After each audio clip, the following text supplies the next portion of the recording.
Shri Patanjali Yogasutra, Part 2, Shlok number 19. Vishesha Vishesh Linga Matra Lingani Gun Parmani. The states of the qualities are the defined, the undefined, the indicated only, and the signless. Commentary on Shri Patanjali Yoga Sutra by Swami Vivekananda. The system of yoga is built entirely on the philosophy of the Sankhyas. As I told you before, and here again I shall remind you of the cosmology of the Sankhya philosophy. According to the Sankhyas, nature is both the material and the efficient cause of the universe. In nature, there are three sorts of materials: the sattva, the rajas, and the tamas. The tamas is all that is dark, all that is ignorant and heavy. The rajas is activity, the sattva is calmness, light. Nature before creation is called by them avyakta, undefined or indiscrete, that is, in which there is no distinction of form or name, a state in which these three materials are held in perfect balance. Then the balance is disturbed, the three materials begin to mingle in various fashions, and the result is the universe. In every man, also these three materials exist. When the sattva material prevails, knowledge comes. When rajas, activity, and when tamas, darkness, idleness and ignorance. According to the Sankhya theory, the highest manifestation of nature, consisting of the three materials, is what they call Mahat or intelligence, universal intelligence of which each human intellect is a part. In the Sankhya philosophy, there is a sharp distinction between manas, the mind function, and the function of the buddhi, intellect. The mind function is simply to collect and carry impressions and present them to the buddhi, the individual mahat which determines upon it. Out of mahat comes egoism, out of which again come the fine materials. The fine materials combine and become the gross materials outside, the external universe.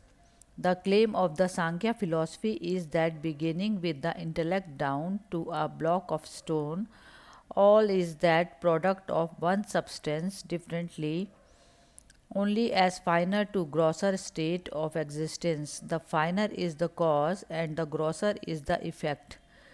According to the Sankhya philosophy, beyond the whole of nature is the Purusha, which is not material at all. Purusha is not at all similar to anything else, either buddhi or mind or the tanmantras or the gross materials. It is not akin to any one of these. It is entirely separate, entirely different in its nature and form. This they argue that the Purusha must be immortal because it is not the result of combination. That which is not the result of combination cannot die. The Purusha or souls are infinite in numbers. Now we shall understand the aphorism that the states of the qualities are defined, undefined, indicated only, and signless. By the defined are meant the gross elements which we can sense. By the undefined are meant the very fine materials, the tanmantras, which cannot be sensed by ordinary men. If you practice yoga, however, says Patanjali, after a while your perception will become so fine that you will actually see the ten mantras. For instance, you have heard how every man has a certain light about him, every living being emits a certain light, and this, he says, can be seen by the yogi.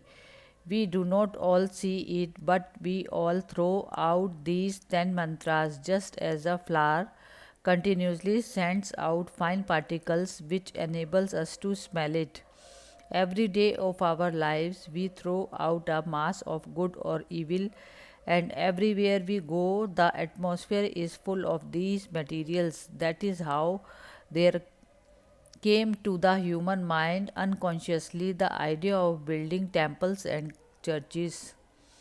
Why should man build such churches in which to worship God? Why not worship Him anywhere? Even if he did not know the reason, man found that the place where people worshipped God became full of good 10 mantras. Every day people go there, and the more they go, the holier they get, and the holier that place becomes. If any man who has not much sattva in him goes there, the place will influence him and arouse his sattva quality.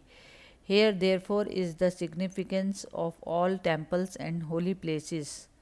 But you must remember that their holiness depends on holy people congregating there. The difficulty with man is that he forgets the original meaning and puts the cart before the horse. It was man who made these places holy, and then the effect became the cause and made man holy. If the wicked only were to go there, it would become as bad as any other place. It is not the building but the people that make a church, and that is what we always forget. That is why sages and holy persons who have much of this sattva quality can send it out and exert a tremendous influence day and night on their surroundings. A man may become so pure that his purity will become tangible. Whosoever comes in contact with him becomes pure.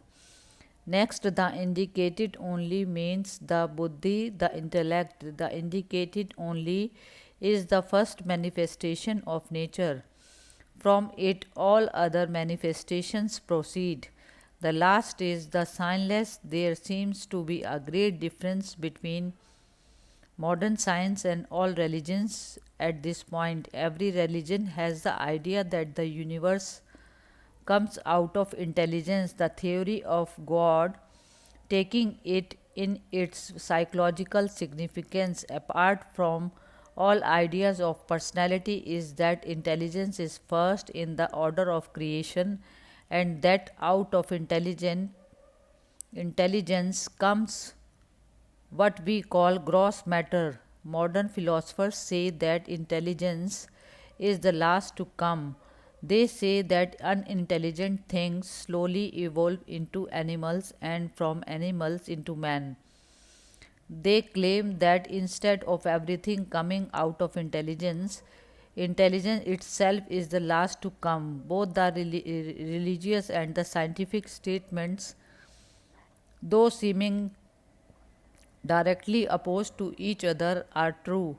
Take an infinite series A, B, A, B, A, B, etc. The question is which is first, A or B? If you take the series as A dash B, you will say that A is first, but if you take it as B dash A, you will say that B is first.